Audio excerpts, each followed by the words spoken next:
Phone हाथ में पकड़े हुए थी। पापा सिर्फ मोहरे से बात कर रहे थे, मेरी तरफ तो देख भी नहीं रहे थे। और गहरी सांस लेते फ़ोन को देखे जा रहे थे। वो कैसे ये कर सकता था, कैसे इसके अलावा कैसे किसी दूसरी औरत को देख सकता था। फ़ोन ज़मीन पर पूरी कुव्वत से मारती अपने बाल मुट्ठियों में जकड़ गई।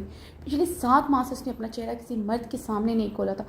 यहाँ तक कि कॉलेज में भी हिजाब डाले रखती थी। और सुल्तान शाह की इकलौती बेटी जो इतनी मॉड, इतनी कॉन्फिडेंस थी, जिसकी गार्ड्स कॉलेज के अंदर भी उसके साथ होते, उसकी क्लास से बाहर हाथ बांधे खड़े थे। वो राम खानज़ादा के हुक्म पर खुद को डांप कर रखती थी। उसकी गैर मौजूदगी में भी कभी उसके साथ बेवफाई नहीं की। इतनी पावर होने के बावजूद हूर सुल्तान शानी हर जगह सिर्फ हूर हर खानज़ादा होती थी। फिर वो कैसे ऐसे कर सकता? अगर वो उसकी मलकियत थी तो वो भी उसकी मलकियत था। उसने गहरी सांस लेते अपने सामने पड़ा वास उठाकर सामने ड्रेसिंग मिरर में दे मारा था। आप ऐसा नहीं कर सकते राम, आपने साबित कर दिया आप मेरे लिए मिस्टर खान हैं। आपने शराकत की मेरी मोहब्बत में।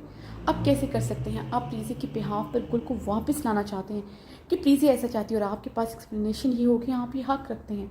आप एक वक्त में 2 औरतें रख सकते हैं, वो वेली में रहेगी, मैं हमेशा जहाँ आपके निकाह में। ऐसा नहीं होगा। मैं हूर सुल्तान शाह हूँ जो कभी आपकी बेवफाई कबूल नहीं करेगी। आप अपनी सज़ा के लिए आप तैयार हो जाएं। ऐसी सज़ा दूंगी आप तड़प कर रह जाएंगे। हूर ने ज़ेरे लब बोलते अपनी भीगी आंखें रगड़ी। नहीं रोऊंगी, एक आंसू नहीं बहेगा आपकी बेवफाई पर। इन 7 माह में मुझे लगा था आप एक आम मर्द नहीं हैं, आप जुदा हैं हर मर्द से।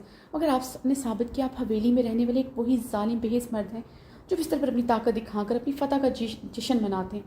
अफसोस आपको आज तक पता ही नहीं चला औरत को कैसे फ़तह करते हैं।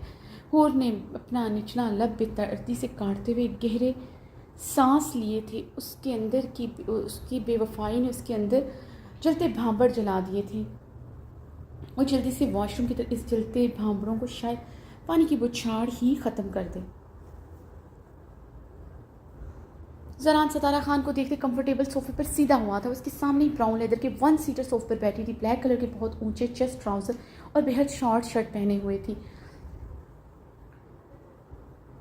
वो खान फैमिली से इसलिए रंगत बहुत ज़्यादा सुर्ख सफ़ेद थी। अपर लिप पर मोल बहुत गहरा था जो उसके पुरकशिश चेहरे पर बहुत अट्रैक्टिव लगता था। वो अच्छी खासी खूबसूरत लड़कियों में शुमार होती। ज़रान उसके सामने सियाह पेंट कोट में मलबूस बैठा था। ये मीटिंग ज़रान के आलिशान बंगले में हो रही थी जहाँ इन दोनों के अलावा कोई नहीं था। रात के 12 बज रहे थे। सब बंगले पर कोई मुलाजिम तक नहीं था। सारा खान के पर्सनल गार्ड उस वक्त लान में मौजूद ज़रान के पर्सनल गार्ड गेट पर तैनात थे। सारा खान ने लैपटॉप से वो पेन ड्राइव निकालकर ज़रान के सामने टेबल पर रखी तो ज़रान की ब्राउन आंखें चमकी थी। ज़रान ने जल्दी से पेन ड्राइव उठाकर अपने कोट की अंदरूनी पॉकेट में डाली। ज़रान, मेरे लिए सब करना आसान नहीं था। मैं सच बताऊं, मैं अंदर से बहुत खौफज़दा हूँ। वो ख़तरनाक है, तुम्हारी सोच से भी ज़्यादा। सारा खान ने खौफज़दा लहजे में कहा। अब किस बात का डर? उसकी सारी कमज़ोरियाँ मेरी जेब में हैं।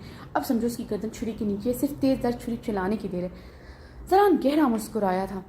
ज़रान अब्दुल्ला एक जोंक की तरह जो हमारे मुल्क को खोखला कर चुका। मैंने उस दिन कसम खाई थी जिस दिन अपनी बहन की लाश देखी थी। अब्दुल हक के बेटे ने मेरी बहन के साथ हवस पूरी करके उसे मारकर फेंक दिया था, मगर मैं कुछ ना कर सकी, बल्कि आवाज़ तक न उठा सकी। तुम नहीं जानते ज़रान, इसके बाद मैंने अपनी माँ को, अपने बाप को खोया, अपनी बहन की मौत बर्दाश्त ना कर सके। कैसे बर्दाश्त करते ज़रान? वो अपनी इज्जत खोकर मरी थी। मेरा मंगेतर मुझसे मोहब्बत का दावेदार तो मुझे छोड़ कर चला गया। अब्दुल हक से बदला लेने के लिए पार्टी ज्वाइन की, मगर उसके खिलाफ खड़ी ना हो सकी, इसलिए उसकी पार्टी छोड़ दी। मगर तुम्हारे यकीन और भरोसे पर मैंने ये पार्टी दोबारा ज्वाइन की। मैं सज़ा देना चाहती हूँ, मगर मैं खौफज़दा हूँ अगर उसे ज़रा भी खबर होगी तो मुझे नहीं छोड़ेगा। मुझे अपनी जान की परवाह नहीं, अपनी इज़्ज़त की परवाह है। ज़रान, सतारा खान ने ज़रान की आंखों में देखते संजीदगी से कहा। तुम्हारी इज़्ज़त मुझे अपनी जान से भी ज़्यादा अजीज़ है सतारा। तुम ही नहीं, तुम्हारी जगह कोई भी लड़की होती, मुझे उसकी इज़्ज़त अपनी जान से भी ज़्यादा अजीज़ होती। मगर मैंने ये पार्टी तुम्हें इंसाफ दिलाने के लिए ज्वाइन नहीं की थी। वो एक नंबर का करप्ट बंदा है, इसे मैं मज़ीद अपने मुल्क को खोखला नहीं करने दे सकता। ज़रान ने अपने मुँह पर हाथ भरते टेबल पर पूरी कुव्वत से मुक्का मारा था। बहज़ाद खान जैसे बहुत सौ को सपोर्ट करने वाला अब्दुल हक की था। इसलिए ज़रान ने फैसला किया तो अब्दुल हक को बर्बाद कर दे। इसी मकसद के लिए उसने पार्टी ज्वाइन की थी। ज़रान सोफे से उठता सिटिंग एरिया के लाउंज के ग्लास वाल के करीब जा खड़ा हुआ।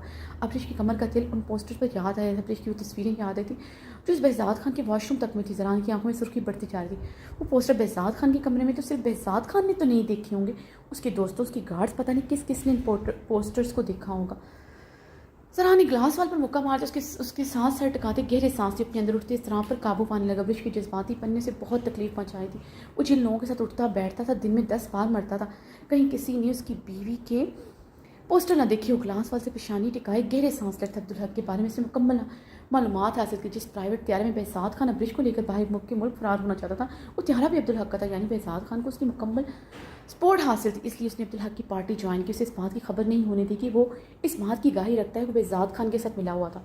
وہ اس بات کی خبر رکھتا ہے، مگر عبدالحق اس کے بارے میں مکمل معلومات رکھتا تھا، یہ اسے معلوم تھا، وہ جانتا تھا بہزاد جس کو اغوا کرنے جا رہا تھا وہ زران کی بیوی عبدالحق نے اس پر کبھی شو نہیں کروایا تھا، بلکہ عبدالحق نے تو بہزاد خان کی موت یا گمشدگی کے بارے میں کوئی بیان، کوئی کارروائی نہیں کی تھی۔ اس کی موت کے پردہ اٹھتے اس کے بھی بہت سے راز افشاں ہوتے، بھلے بھی بہزاد خان نے اسے کیا فائدہ پہنچانا تھا، اس لیے بہزاد کی موت ایک مسٹری تھی۔ بہزاد کی جگہ اسے فائدہ زران خان زیادہ پہنچانا تھا، عبدالحق کی پارٹی کو زران کی ہر طرح کی سپورٹ حاصل تھی، چاہے وہ اس پارٹی کو ڈھیر سارا سرمایہ فراہم کرنے کی، یا بہت سے لوگ زران کو بہت سے لوگ ایڈمائر کرتے تھے، بہت سے علاقوں کی سپورٹ زران کو حاصل تھی۔ عبدالحق اس کے بارے میں مکمل معلومات رکھتا تھا، مگر سارا خان کی ہسٹری سے واقف نہ تھا، اس لیے دونوں پر شک نہیں کیا جا سکتا۔ پارٹی کے لوگ یہی سمجھ رہے تھے زران اور اس کے بھی افیئر چل رہا ہے، اس لیے زران نے خود کو سنگل کہا تھا۔ وہ لوگ امریکہ میں ملے تھے، سب کو پتہ تھا، مگر وہ دونوں پارٹی کے سامنے اس طرح ظاہر کرتے تھے ان کے بیچ کچھ نہیں ہے، مگر سب کو شک میں مبتلا کر رہے تھے ان کے بیچ افیئر چل رہا ہے، تاکہ بنگلے میں ہوئی خفیہ ملاقاتوں کو ان کے بیچ کے تعلقات کو سمجھا جائے، کیونکہ وہ جانتا تھا عبدالحق کہیں نہ کہیں اس پر نظر رکھے ہوئے۔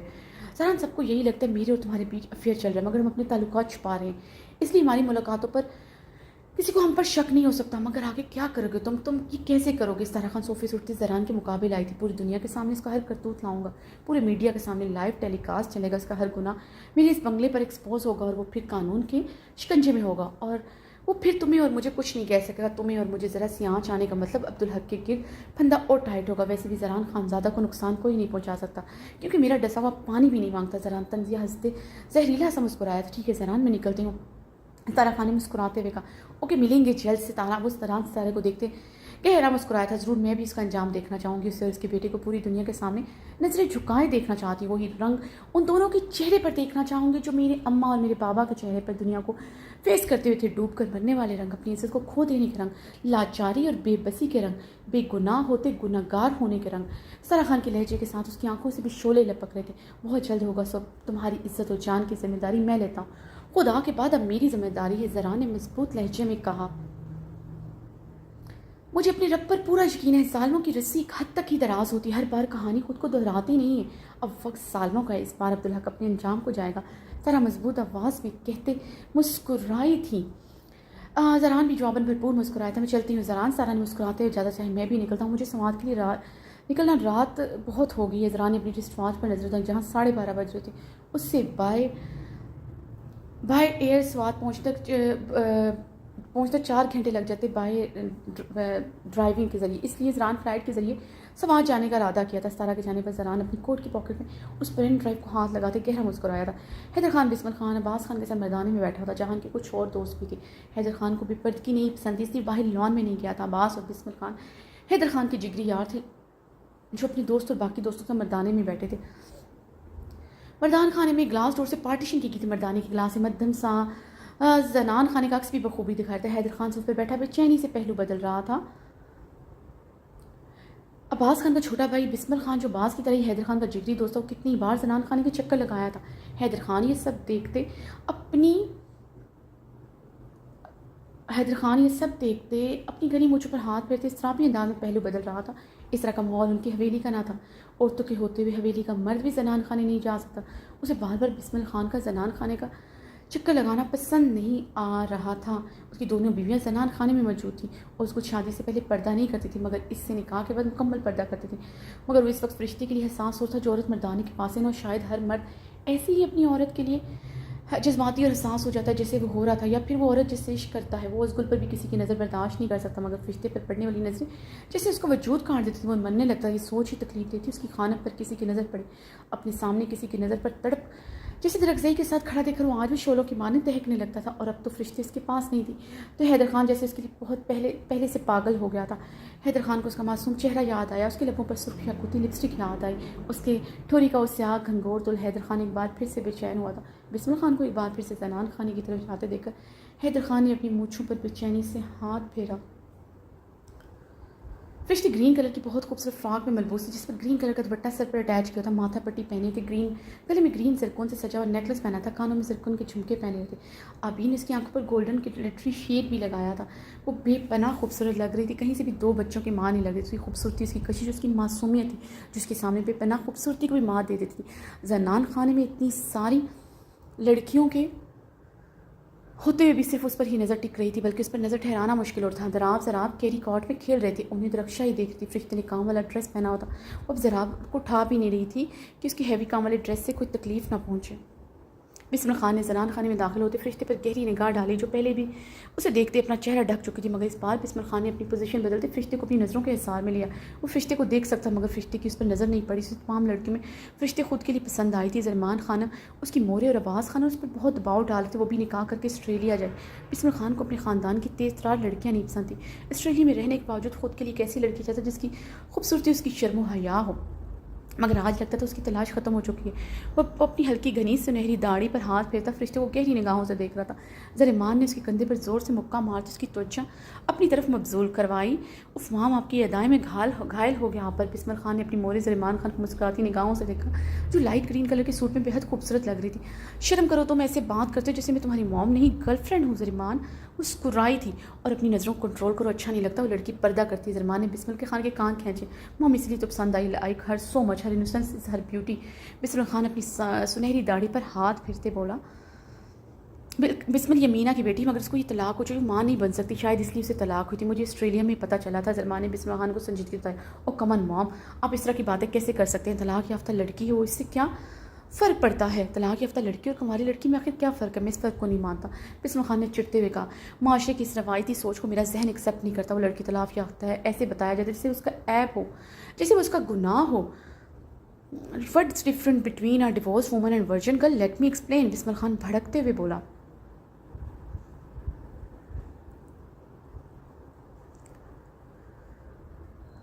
बिस्मिल, मेरे नज़दीक में ये मायने नहीं रखता कोई वो तलाक याफ्ता है, मगर वो बाँझ है, ये मायने नहीं रखता है। तलाक याफ्ता औरत को अपनाया जा सकता है, मगर जो औरत नस्ल न बढ़ा सके, कुछ अरसे बाद उसी मर्द के लिए उस बंजर दरख्त की तरह हो जाती है जिसकी साए तले भी वो मर्द कुछ देर तक बैठना नहीं पसंद करता। वो देखो कितनी खुश है, हंस रही है, मुस्कुरा रही है, वो अपनी ज़िंदगी में अपने माँ बाप भाई के पास खुश है। तुम क्यों ये मुस्कुराहट छीनना चाहते? सलमान की नज़रों के ताक़ब बिस्मिल खान ने देखा था, फरिश्ते दराब को दोनों हाथों में उठाए उसके साथ खेलते हुए हंस रही थी। बिस्मिल खान उसे देखते गहरा मुस्कुराया था। माँ, मुझे फ़र्क नहीं पड़ता वो बाँझ है, आप मुझे अच्छी तरह जानती, मैं आम मर्द की तरह नहीं हूँ ना, मैं अपने फैसले पर पछताता हूँ। इसमें कमाल मेरा नहीं आपका है। जिस तरह आपने मेरी तरबियत की, आपको लगता है मैं किसी की बेटी, वो भी अपनी बीवी को तकलीफ दूंगा? आप अभी और उस इसी टाइम वो अपनी सहेली अमीना खानम से बात करें, मैं भी निकाह करके अपनी दुल्हन ऑस्ट्रेलिया ले जाने का रखता हूँ। बिस्मिल खान अटल लहजे में कहते वहाँ से चला गया था। रुकिया खानम के साथ बैठी और उसको जो रेड कलर के लिबास में थी, इतना महंगा लिबास, इतना अच्छा मेकअप करने के बावजूद फरिश्ते के सामने फीकी पड़ी थी। वो कब से हसद भरी निगाहों से फरिश्ते को दे रही थी, जो बहुत खुश नजर आ रही थी, बिल्कुल एक मुकम्मल औरत लग रही थी। और उसको फरिश्ते के चेहरे में मुस्कुराहट देखते तंजिया मुस्कुराई थी। भला औरत मर्द के बगैर भी मुकम्मल हो सकती है? बेशक वो बेटों की माँ थी, मगर हैदर खान तो उसके पास नहीं था। हैदर खान जैसा शानदार शख्स तो उसका मुकद्दर ठहरा था। हैदर खान उसका था, उसके पास था। उसको फरिश्ते पर निगाहें गाड़े अस्तज़ाया मुस्कुराई थी, और उसकी आंसू से आंसू जलमलाए थे। क्या सच में हैदर खान उसका था? क्या सच में हैदर खान उसके पास था? दिल में तपते सवालों की बौछार हुई। इन सवालों के जवाब में इसका दिल शदीद जख्मी होता। पहली रात से लेकर आज तक उसने कहा हैदर खान को पाया था, वो तो औलाद के लिए उसके पास आया था, फिर उसके बाज होने के बाद अपनी ज़रूरत पूरी करता था। अब तो उसे लगता था जैसे हैदर खान उस पर तरस खाकर उसके हकूक़ पूरे करता है।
اسے ایسا لگتا تھا جیسے حیدر خان کی اب ضرورت بھی نہ رہی تھی۔ ساری ساری رات حیدر خان کو اپنے کمرے میں ٹہلتے ہوئے دیکھا تھا، انگیٹھی میں موجود دہتے کوئلوں کو سرخ آنکھوں سے دیکھتے دیکھا تھا۔ کتنی بار حیدر خان کو ان دہتے کوئلوں کو اپنی مٹھی میں دباتے دیکھا تھا۔ وہ جانتی وہ دہتے کوئلے نہ صرف انگیٹھی میں جلتے تھے بلکہ حیدر خان کے دل میں بھی جلتے تھے۔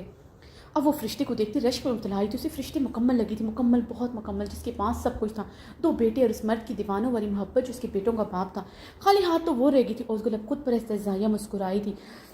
وہ اس سے سب کچھ چھین چکی تھی، وہ چھین کے بھی نہ چھین سکی، وہ بنا چھینے بنا لڑے حیدر خان کو اس سے چھین چکی تھی۔ اوزگل کی آنکھوں سے لڑکتے آنسو اس کے عارض کا حصہ بنے تھے۔ اب تو اسے اپنے ماموں کو عام شکل کم حیثیت بیٹا بہت یاد آتا تھا، جس سے وہ نفرت کرتی تھی۔ اپنے ماموں کو غریب بیٹا جس کی اوقات نہیں تھی، نہ شکل نہ زمین نہ جائیداد، آج اسے حیدر خان سے زیادہ خاص لگتا، جس نے اسے کبھی عشق کا دعویٰ کیا تھا، جس کا پرپوتر، جس کی محبت وہ حیدر خان کی خاطر اس کے منہ پر مار چکی تھی۔ اوزگل کی آنکھوں سے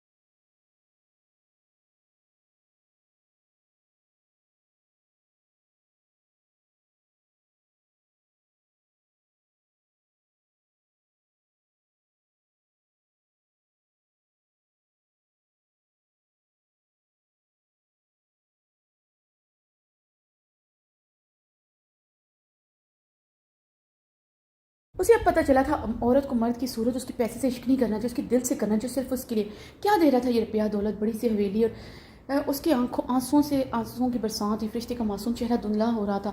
اپنے ماموں کا وہ کمصورت بیٹا نظروں کے سامنے، جس کے گھر کی اب داسی بن کر رہنے کو تیار تھی، بس اسے اپنے مرد کے دل میں رہنا تھا۔ اوزگل کی ہچکی بندی تھی، اب تو اس کے پاس وہ پلٹ کر واپس بھی نہ جا سکتی۔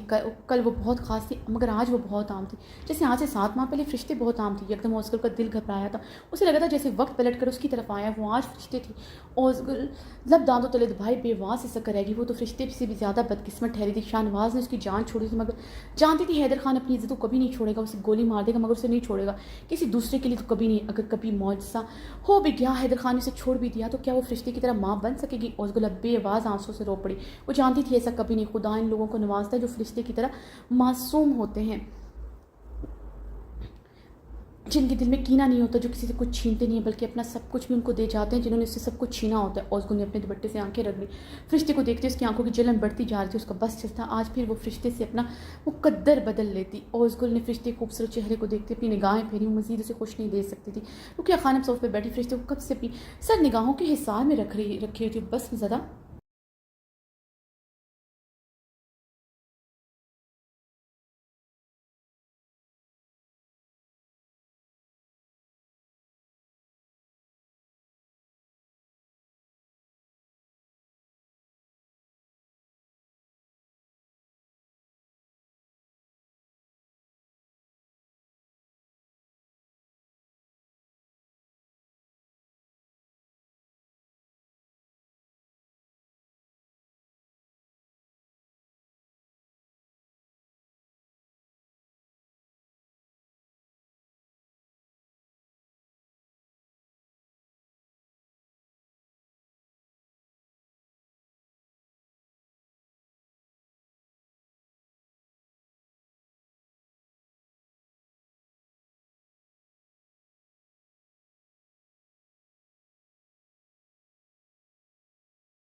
بس زدہ نگاہوں سے دیکھ جن کے پاس ان کے پوتے تھے، وہ اتنی بے بس تھی، اپنے پوتوں کو پیار بھی نہیں کر سکتی۔ ذراب کو تو انہوں نے پیار کیا تھا مگر ذراب کو تو دیکھا بھی نہیں تھا، ان کا بیٹا ہار نہ مانتا تو فرشتے کو اس کی اوقات یاد دلا دیتی۔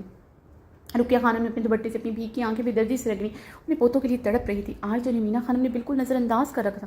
رقیہ خانم نے کوشش کی تھی مینا خانم سے بات کرنے کی، مگر مینا خانم نے بہت برے طریقے سے نظر انداز کر دیا تھا۔ تب سے وہ زیادہ تڑپ رہی تھی۔ مینا خانم تو ایسی خاتون تھی جو مصلحت پسند تھی، مگر آج فرشتے سے بھی زیادہ مینا خانم کا رویہ بہت سنجیدہ اور حد تک امیز تھا۔ رقیہ خانم اپنے دوپٹے سے اپنی آنکھیں رگڑتے فرشتے کو دیکھے جا رہی جو ان کے پوتوں کی مالکن بنی بیٹھی تھی۔ ان کے بیٹے حیدر خان کی اولاد، ان کے وارث ان کے پوتے تھے۔ وہ ایک معصوم سے فرشتے کے آگے کیسے ہار سکتی تھی؟ کیسے اپنے پوتوں کو بغیر ساری عمر گزار سکتی؟ کیسے وہ حیدر خان کو ساری عمر بے اولاد دیکھ سکتی ہیں؟ انہیں اپنے پوتے ہر حال میں چاہیے تھے۔ رقیہ خانم کا دماغ جیسے پھٹنے لگ رہا، ان کی آج سانسیں رک جائیں گی۔ رقیہ خانم نے اپنی بی پی کی گولی پرس سے نکالتے ہوئے اس کو پانی لانے کو کہا۔ ان کا بی پی ہائی ہو چکا تھا۔ سلیمان گہرا سانس لیتے مینا خانم کی طرف بڑی۔ بسمل کی ضد پر انہیں آج ہی مینا خانم سے بات کرنی تھی، ورنہ بسمل کے غصے سے وہ بخوبی واقف تھے۔ انہوں نے 2 دن بعد آسٹریلیا کے لیے نکلنا تھا۔ انہیں بھی فرشتے بہت پسند تھے۔ ان کی تو جیسے دلی مراد پوری ہو گئی تھی۔ انہیں پوری امید تھی مینا خانم ضرور مان جائیں گی۔ ان کی فیملی کو اچھی طرح جانتی تھی۔ مینا، مجھے تم سے ضروری بات کرنی، تمہاری بیٹی فرشتے کی مدد۔ سلیمان نے مینا خانم کے پاس بیٹھتے ہوئے سنجیدگی سے کہا۔ مینا خانم کے ساتھ رقیہ خانم جو تھوڑا دور سو پر بیٹھتی، پوری طرح ان دونوں کی طرف متوجہ۔ ہمارے بیٹے بسمل خان کو تمہاری بیٹی بہت پسند ہے، اسے نکاح کرنا چاہتا ہے، اپنے ساتھ آسٹریلیا لے جانتا ہے۔ اگر تم ہاں کرتی ہو ہم کل ہی نکاح کرنے آ جاتے ہیں اور ساتھ رخصتی بھی۔ سلیمان کی بات اور مینا خانم کے ساتھ رقیہ خانم کا چہرہ بھی شدید سرخ ہوا تھا۔ سلیمان، تمہیں پتہ نہیں فرشتے؟ مینا خانم نے خود پر قابو پاتے بات شروع کی۔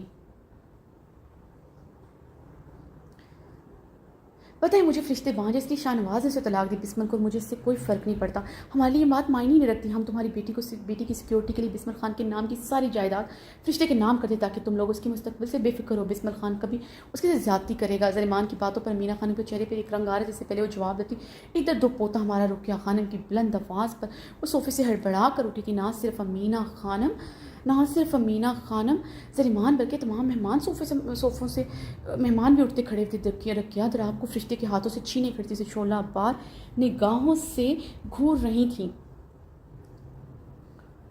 میرا بیٹا تھے، آپ کی ہمت کیسے چھونے کی؟ فرشتے دراب کو پکڑنے کے لیے آگے ہوئی تھی۔ رقیہ خانم کئی قدم پیچھے ہوئی تھی۔ ارے تم کیسے اس کا ماں ہوا؟ تم جیسا لڑکی کیسے ان کا ماں ہو سکتا ہے؟ دراب میرے حیدر کے بیٹے ہیں، اس کا خون ہے۔ تم تو راتوں رات نکاح کر کے آسٹریلیا جائے۔ رقیہ خانم روتے ہوئے دراب کو سینے سے لگائے پھنکاری تھی۔ فرشتے نے ڈبڈبائی آنکھوں سے بے یقینی سے رقیہ خانم کو دیکھا، جو اسے کیا کہتی اسے کچھ سمجھ نہیں آ رہا تھا۔ مینا خانم معاملے کی نزاکت سمجھ رقیہ خانم کی طرف بڑی، ڈریمان حق تک پریشان سے سچویشن سمجھنے کی کوشش کرتی۔ مہمان بھی حیران پریشان تھے۔ رقیہ کیا کہہ رہا ہے تم؟ یہ تمہارا بیٹا کی عزت ہے، کچھ تو خیال کرو۔ تمہارا بیٹا مردان خانے میں بیٹھا ہے، وہ سنے گا تو کیا کہے گا؟ اس کا کیا عزت رہ جائے گا؟ تم خواہ مخواہ بات کو طول دے رہے۔ تمہیں اچھی طرح پتہ ہے بات کیا ہے، اس میں فرشتے کو کوئی غلطی نہیں، سلیمان کو غلط فہمی ہوئی ہے۔ مینا خانم رقیہ خانم کے پاس جان کر آہستہ سے کہانی چاہتی تھی، بات حیدر خان تک پہنچے۔ وہ غصے کا تیز تھا، پھر بات عزت پر آ جاتی تو قصوروار فرشتے کو سمجھاتا۔ بات وہی ہے جو ہم سمجھا ہے، فرشتے ہمارے بیٹے حیدر خان کے بیٹوں کی ماں ہے، اس کے بیٹوں کو ایک گناہ کی طرح کیوں چھپایا جا رہا ہے؟ ہمارے بیٹے کو اس کے بیٹوں سے کیوں دور رکھا جا رہا ہے؟ دوسری شادی کرنا گناہ ہے کیا جو ہمارا بیٹا کو تمہارا یہ معصوم بیٹا سزا دے رہا ہے؟ اس کا تو صاف مطلب ہے تم لوگ فرشتے کا تیسرا شادی کرنا چاہتے۔ رقیہ خانم زہریلی انداز میں بولی۔ سلیمان نے منہ پر ہاتھ رکھا تھا، انہیں اب سب کچھ سمجھ آیا تو پریشان ہوئی تھی، یہ ان سے کیا ہو گیا تھا؟ رقیہ خدا کا خوف کرو، کس طرح کا الزام لگا رہا ہے ہمارا معصوم فرشتے پر؟ کتنا معصوم اور پاکیزہ ہے، اگر ایسا بات ہوتا ہم اب تک تمہارا بیٹے سے طلاق نہ لیتے۔ ہمارا فرشتہ نے طلاق کی دور کی بات، ہمارا بیٹا رحام نے بھی کبھی طلاق کا لفظ منہ سے نہیں نکالا۔ مینا خانم نے فرشتے کو دیکھتے پھٹی پھٹی نگاہوں سے رقیہ خانم کو دیکھ رہی تھی۔ کہا بس کر دو مینا، اتنا شریف اس رحام خان نے اپنا بیوی کو بھرے جرگے میں طلاق دی تھی، ایک 18 سال کی خوبصورت لڑکی کا واسطہ جس کا ساتھ وہ شادی سے پہلے ہی منہ کالا کر چکا تھا۔ یہ ہم تھا تمہارا طلاق یافتہ جس کو سارا دنیا بانج کہتا تھا، اس کو اپنایا، اس کو عزت دیا۔ یہ کیا کر رہے ہمارا بیٹا کے ساتھ؟ ٹھیک ہے تم لوگ اس کا شادی کرنے ہمیں کوئی اعتراض نہیں، ہمارا پوتا ہمیں دے دو، پھر جو مرضی کرے۔ رقیہ خانم بلند آواز میں پھنکاری تھی، اپنے پوتوں کی محبت کی تڑپ میں جیسے پاگل ہو رہی تھی۔ زنان خان سے آواتی آوازوں پر عباس اور بسمل خان کے کچھ مردہ رشتے دار اٹھتی زنان خانی کی طرف بڑھے تھے۔ رقیہ خانم کی آواز پہچانتے حیدر خان بھی جلدی سے زنان خانی کی طرف بڑھا۔ اندر کا منظر دیکھ کر حیران ہوا تھا، مضبوط بھاری قدم مردانے کے دروازے پر ٹھہرے تھے۔ رقیہ خانم دراب کو سینے سے لگائے فرشتے مٹھیاں بیچے ڈبڈبائی آنکھوں سے گہرے سانس لیتے رقیہ خانم کو دیکھ رہی تھی۔ سارے مہمان ان کے ارد گرد کھڑے، باز خان، بسمل، کچھ مرد بھی مہمان عورتوں کے بیچ کھڑے تھے۔ حیدر خان کی سر سرخ بے یقین نگاہیں فرشتے پر تھی جو نیٹ کے دوپٹے میں شعلہ جوالہ بنی اپنی تمام خوبصورتی لی کرتی ہوئی جیسے بھول ہی چکی تھی وہ کس کلیے میں کھڑی۔ یہاں مرد بھی تھے، وہ تو گہرے سانس لیتے مٹھیاں بیچے رقمہ خانے کو دیکھ یکدم بسمل خان اپنے بھاری قدموں کی دھمک سے فرشتے کی طرف بڑھا۔ سمجھ نہیں آتا کیا ہوا، مگر وہ غصے کا بے حد تیز تھا، غلط بات برداشت نہیں کرتا تھا۔ सामने खड़ी खातून को चीखते हुए देख इसलिए गुस्से से रुकिया खानम फरिश्ते की तरफ बढ़ा। इससे पहले फरिश्ते की तरफ बढ़ता जरमान उसकी कलाई पकड़ जो आंखों के इशारे से उससे खामोश रहने और आगे बढ़ने से मना किया था। हैदर खान तो परेशान होता ये सब देख रहा था। बिस्मिल खान फरिश्ते से 2 कदम की दूरी पर खड़ा था। हैदर खान को अपना वजूद चकराता महसूस हुआ। उसकी फरिश्ते किसी गैर मर्द के पास खड़ी थी। वो चकराते वजूद के साथ फरिश्ते को सुर्ख आंखों से देख रहा था जो जनान खाने में मौजूद मर्दों को देख चुकी थी। बिस्मिल खान के करीब आने पर से कई कदम दूर होते भी देखा है, मगर उसने खुद को बड़ी सी चादर में ढांपा नहीं था। हैदर खान बेयकीनी से फरिश्ते को देखते बल्कि वो जैसे मर रहा था। उसकी माँ, उसकी बीवी, उसके बेटे, ये सब तो उसकी ज़िंदगी थी, मगर जैसे सब एक दूसरे के मुकाबले खड़े थे। एकदम फरिश्ते की निगाहें हैदर खान की तरफ उठी थी और वो गहरे सांस लेते कान सी आंखों से सटी, जिसकी कान सी काजल लगी आंखों में आज कुछ अलग था, बहुत कुछ अलग, जैसे सब कुछ खत्म हो चुका। गहरे सांस लेते हैदर खान को देखते, हैदर खान उसकी भीगी आंखें देखते तेज तेज कदमों से उसकी तरफ बढ़। बस खान, बस नज़दीक मत आइएगा। गहरी सांसों से उसे देखते गर्राई थी। हैदर खान के भारी कदम ठहरे थे। हैदर खान ने बेयकीनी से अपनी खानम को देखा जो उसे खुद के पास आने से मना कर चुकी, मगर अब वो उसकी तरफ ही बढ़ रही थी। शहराम स्वाद में मौजूद अपने बड़े बंगले के कमरे में शर्ट लेस बेड क्राउन के साथ टेक लगाए बेड पर बैठा अपनी उंगलियों में जलता सिगरेट दबाए बैठा था। आंखें रट जगह की वह सुर्ख थी। 2 दिन से यहाँ अपने घर में बंद था, हॉस्पिटल नहीं गया था, बल्कि वो उस दिन से हॉस्पिटल नहीं गई था जिस दिन बहारे और बहराम को डिस्चार्ज करवा कर लग नहीं चाहता था हॉस्पिटल जाए। बहारे फिर किसी बात को लेकर इससे और खुद को सजा दे, वो नहीं चाहता उस पर बेवफाई की मोहर ही लगा दे। बेवफाई की मोहर क्या लगाएगी, वो तो पक्का पक्का उसे बेवफा समझती। वो अपनी सोच पर जख्मी सा मुस्कुराया। उसकी वफा, उसकी मोहब्बत, उसका इश्क, को सब कुछ भूल चुकी थी। उसकी गलती को बेवफाई का नाम दे चुकी। शहराम तल्खी से मुस्कुराते सिगरेट लबों में दबा गया। शहराम ने अब सिगरेट को लबों से निकालते सिगरेट को उंगलियों के पोरों में मसद बचपन का इश्क उसे यूं सजा देगा उसने सोचा ना था। कल भी जलता था, वो आज भी जल रहा था। कल भी तड़पता था, वो आज भी तड़पता। कल उसे पाने के लिए तड़प रहा था, आज उसे पाकर खो देने के दर्द से तड़प रहा था। उसे कैसे बताता, उसे कैसे समझाता अपनी उस गलती जो उसके नज़दीक बेवफाई थी। उसे सोचते हुए 1000 बार जला था, 1000 बार तड़पा था। आज भी तड़प रहा था। उसको सजा देता देखकर कितना तड़पता, वो कैसे समझाता अपनी ज़िद्दी बहारे को, आखिर जो हमेशा से उसके लिए ज़िद्दी रही थी, कैसे उसे बताता। अगर उसे बेवफाई करनी थी, कब से बेवफाई कर चुका था। जब उसे दूर भागती थी, उसके निकाह में होते दिन रात नफरत का इजहार करती, लफ्ज़ों के तीर से उसका दिल छलनी करती थी। इस वक्त उसकी बेरुखी पर उसे सज़ा नहीं दी थी। अब हॉस्पिटल में उससे अपना रिश्ता छुपाए रखती थी। वो तो कभी बहारे को सज़ा देने के लिए आइज़ल के करीब नहीं गया। उसे यकीन ही नहीं था उसकी संगदल बहारे से लेकर पोजेसिव हो सकती हुई 1 महीना हवेली नहीं आया था। बहारे ने एक फ़ोन कॉल नहीं किया था। हर रात उसके फ़ोन कॉल का इंतज़ार करता रहा था। एक फ़ोन कले उसके पास दौड़ा चले आए, मगर औरत होकर वो बेरुखी बरत रही थी। उसके अंदर की मर्दाना आना को वो जगा रही थी। वह रात को खुद से वादा करता बहारे को कभी माफ़ नहीं करेगा। जब वो हॉस्पिटल में से देखते नज़रें फेर कर निकल जाती, वो ऑफिस में बैठा इंतज़ार करता है। वो आज आकर कहेगी शहराम हवेली आ जाओ। एक बार आकर कहती शहराम तुम आज रात हवेली आओगे तो सर के बल चलता हूँ। सोचता रहता क्या वो कमसूरत है, क्या उसमें कोई क्वालिटी नहीं जिसकी बीवी को उसकी परवाह नहीं। वो अपने रवैये से खुद से दूर करती जा रही, मगर फिर भी उसकी जगह किसी को देने को सोची ना थी। कभी किसी औरत को नज़र उठाकर नहीं देखा था। आइज़ल की बेपनाह इज्जत कैसे जानता तो टूटी बिखरी एक लड़की जो रातों को नींद की मेडिसिन लेकर सोती। कितनी बार उसे कहाँ चली गई, मगर वो वापस नहीं गई। वो जर्मनी में पड़ा था, अपना काम भी वहीं से स्टार्ट किया था। बहारे इग्नोर करती तो उसके अंदर तलखी बढ़ती। उसका दिल करता हूँ शर्म से मुँह छुपा ले। अगर किसी को पता चला बहारे उसकी बीवी क्या कहेगा, वो कुछ भी कैसे, मगर हकीकत जो थी उसे खुद से शर्मसार करती थी। एक बीवी कैसे अपने शौहर को इग्नोर कर सकती। उसे लगता था निकाह का बहुत पाक रिश्ता है जिसमें एक दूसरे के हुकूक का इस्तेहसाल नहीं किया जाता, और औरत कभी अपने मर्द के हुकूक का इस्तेहसाल नहीं करती। निकाह की उसके लिए अहमियत थी, तभी उसे अपनी बहारे से इश्क हुआ था। निकाह की अहमियत को समझा था तो उसकी बेरुखी पर उसे छोड़ा नहीं था। जब वो यही निकाह किसी दूसरी औरत से करने जा तो कैसे उसके हुकूक के इस्तेहसाल करता। उससे निकाह करने लगा तो ये रिश्ता पूरी सच्चाई से निभाना चाहता और इस रिश्ते की तजलील नहीं करना चाहता था, क्योंकि वो इस तजलील के एहसास से वो दिन रात गुजरा था। मर्द जितना मर्जी मजबूत, मगर औरत के बार बार ठकराने पर वो भी टूट जाता है। जब नफरत से उसे ठकराती उसकी तजलील करती, वो भी टूटता था, जुड़ता था, मरता था। अपने वजूद से नफरत होती थी, सेल्फ रिस्पेक्ट मजरूह होती थी, क्योंकि जिस औरत से वो इश्क करता था वो उससे बार बार नफरत करती थी। बहारे खान की मोहब्बत पाना बहुत आसान था उसके लिए। अपनी सच्चाई उसे बता देता, बहुत बड़ा उससे शायद मोहब्बत भी कर लेती, मगर उसे बहारे खान की मोहब्बत चाहिए थी जो वो शहराम। मगर उसकी दवाएं कबूल इस पत्थर दी जालिम उस बहारे को उससे मोहब्बत हुई भी, मगर उसकी मोहब्बत उसके बदन से रूह निकाल कर ले गई, जिसकी नफरत भी मारती, जिसकी मोहब्बत भी मारती थी। अगर वो कल की तरफ से नफरत का इजहार कर तो वो आज भी हंस कर सह लेता, मगर खुद के लिए बेवफा का नाम कैसे सुनता। ये उसका खुदा और वो जानता था। ना उसके दिल ने उससे बेवफाई की थी, ना उसके जिस्म ने उससे बेवफाई की थी। एक गलती वो भी उस हद तक ले जाने वाली खुद थी, उसे बेवफाई का नाम देते। वो खुद भी उसके लिए शिद्दत को देखते खुद को बेवफा समझता। 7 महीनों में उसे अपनी बाहों में देखते उसकी शदीद मोहब्बत देखते तकलीफ में मुब्तला हो जाता कि उसे ऐसा नहीं करना चाहिए, मगर उसके पास ऐसी कोई जादू की छड़ी नहीं थी। वो घमाता सबसे पहले जैसा हो जाता। वो जानता था جو کیا جب بہارے کے سامنے آئے گا تڑپ مر جائے گی. وہ سوچ کر راتوں کو سوچتے تھے مگر اس اپنی یہ غلطی پر وہ بھی تو تڑپا مرا تھا. پھر اسے ہمیشہ کی طرح اس کی تکلیف کیوں نظر نہیں آتی تھی؟ وہ کبھی اس کے ساتھ کھڑی نہیں، کبھی نہیں بابیر کے لیے دن رات تڑپا تو اسے اپنی باہوں میں بھرتے، کبھی اس کے ساتھ یہ تکلیف نہیں بانٹی. کہیں اسفند یار کے کیے ہوئے پر اس کی بیوی کی نظریں اس کے سامنے نہ جھک جائیں. ان 7 ماہ میں ایک بار اسے اسفند یار کا گناہ نہیں جایا تھا. آج اسے اس کے ساتھ کھڑے ہونے چاہیے تھا. اس کا کمرہ چھوڑ کر چلے گئی تھی. اگر ساتھ نہیں دے سکتے اسے تنہا کرنا کرتی. شہرام خان کے لبوں پر گرب زدہ مسکراہٹ بکھرتی جا رہی تھی.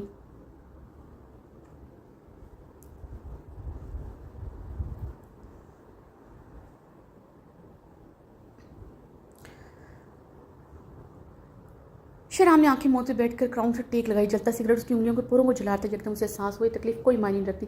اس کے جسم کو اس سے زیادہ تکلیف ملنی چاہیے. وہ شہرام خان نے لائٹر جلا کر اس کا شعلہ اپنی دوسری ہتھیلی کو دکھایا تھا. لائٹر کے جلتے شعلے اس کی چھوٹی ہتھیلی کو جلا رہے تھے. یہ تکلیف اس کے لیے کوئی معنی نہیں رکھتی جو بہارے کے بار بار بے وفا کہنے سے اسے ہوتی تھی. وہ اپنی سیاہ ہتھیلی کو دیکھ کر سے مسکرایا تھا. تو آج کی ایپیسوڈ ہو گئی ہے ریڈی. تو جی مجھے اجازت دیں. آج کی ایپیسوڈ بھی میں نے پوری ریکارڈ کی ہے. ہاں اس کی پیجز کی ڈیوریشن میں نے کم کر کے جلدی جلدی ریکارڈ کی ہے. تھوڑا سا مسئلہ ہو سکتا ہے لیکن جن کو اردو نہیں آتی، اردو پڑھنا نہیں آتی تو وہ پڑھ ہی لیں گے، وہ سن ہی لیں گے کیسے نہ کیسے کر کے. تو اللہ حافظ. دعاؤں میں یاد رکھیے گا، ہنستے رہیے گا، مسکراتے رہیے گا.